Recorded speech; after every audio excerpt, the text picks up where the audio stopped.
नाजरीन, जब कोई बंदा आयतुल कुर्सी पढ़कर किसी चीज पर फूंक मारता है तो फिर अल्लाह ताला कैसे उसकी हिफाजत करता है, ये वाकया देखिए।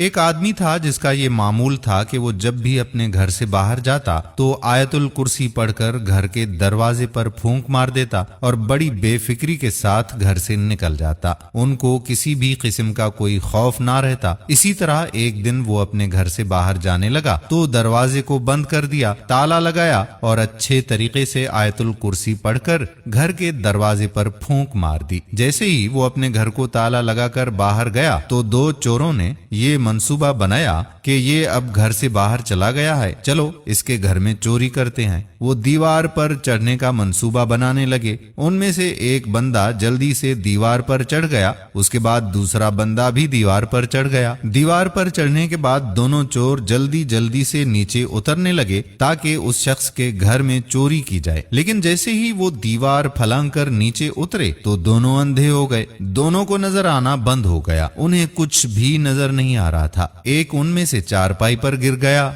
और दूसरा इधर उधर फिरने लगा। फिर दोनों ने आखिर एक दूसरे का हाथ पकड़ लिया और जल्दी से वापस दीवार की तरफ लपके और दीवार पार करके बाहर आ गए। जैसे ही वो दीवार से बाहर नीचे उतरे तो उन्हें नजर आना शुरू हो गया। वो कहने लगे कि हमें नजर आना क्यों बंद हो गया। वो फिर जाकर दीवार पर बैठ गए और एक दूसरे से कहने लगे कि यार, जब मैं नीचे गया तो मुझे कुछ भी नजर नहीं आता था। और दूसरे ने कहा कि मेरे साथ भी कुछ ऐसा ही हुआ, मैं भी जब नीचे उतरा तो मुझे भी कुछ नजर नहीं आया। उन दोनों ने कहा कि शायद ये हमारा वहमो गुमान है, चलो दोबारा नीचे उतरते हैं। वो जैसे ही दोबारा नीचे उतरे फिर दोनों अंधे हो गए। उन दोनों को नजर आना बंद हो गया, एक दूसरे के साथ टकराने लगे। जल्दी जल्दी उन्होंने फिर एक दूसरे के हाथ को पकड़ा और फिर दोबारा दीवार फलांग कर बाहर आ गए और फिर आपस में बातें करने लगे कि ये क्या बात हुई, जब हम दीवार पर आते हैं तो हमें सब कुछ नजर आता है, जैसे ही इस शख्स के घर में उतरते हैं तो हमें नजर आना बंद हो जाता है, ये क्या हुआ। उन दोनों ने फिर यही कहा कि शायद ये भी हमारा वहम हो, चलो एक मर्तबा फिर ट्राई करते हैं। जब वो तीसरी मर्तबा नीचे उतरे तो उनको फिर नजर आना बंद हो गया। उनमें से एक चारपाई से जाकर टकराया और चारपाई पर ही गिर गया और दूसरा दरवाजे की तरफ हाथ हिलाता हिलाता चला गया। इतने में आकर उस शख्स ने भी दरवाजा खोला। जैसे ही वो शख्स आकर घर का दरवाजा खोलता है तो दोनों को नजर आना शुरू हो जाता है। वो शख्स दोनों को गर्दनों से पकड़कर चारपाई पर जबरदस्ती बिठा देता है और गुस्से से पूछता है कि तुम दोनों कौन हो, कहां से आए हो, कैसे आए हो, क्यों आए हो। वो दोनों चोर उस शख्स से माफी मांगना शुरू कर देते हैं और कहते हैं कि जनाब, हम चोर हैं और आपके घर में चोरी करने आए थे, लेकिन हम आपसे एक बात पूछना चाहते हैं। तो वो शख्स उनके पास आकर बैठ जाता है और पूछता है कि क्या बात है। वो दोनों चोर कहते हैं कि जब हम यहाँ पर चोरी करने के लिए आए तो हमारे साथ अजीब व गरीब वाकया पेश आया। जब हम दीवार पर होते हैं तो हमें आपके घर में सब कुछ नजर आता है, लेकिन जब हम नीचे उतरते हैं तो कुछ भी नजर नहीं आता, हम अंधे हो जाते हैं। आप बताएं कि आपने क्या किया है। वो शख्स कहने लगा कि मैं जब भी घर से निकलता हूँ तो मैं आयतुल कुर्सी पढ़कर अपने घर के दरवाजे पर फूंक मार देता हूँ और अल्लाह पाक आयतुल कुर्सी की बरकत से मेरे घर की हिफाजत फरमाता है। जिस घर की हिफाजत अल्लाह पाक फरमाए तो तुम जैसे छोटे मोटे चोर उस घर में कैसे चोरी कर सकते हैं। ये बात सुनकर चोर बड़े हैरान हुए और कहने लगे कि कुरान करीम की एक आयत में इतनी बरकत है कि चोर भी अंधे हो जाते हैं, तो सारे कुरान करीम में कितनी बरकत होगी। वो दोनों उस शख्स से माफी मांगते हैं कि आज के बाद हम कभी भी किसी की भी चोरी नहीं करेंगे और वो शख्स उन दोनों चोरों को घर से माफ करके निकाल देता है।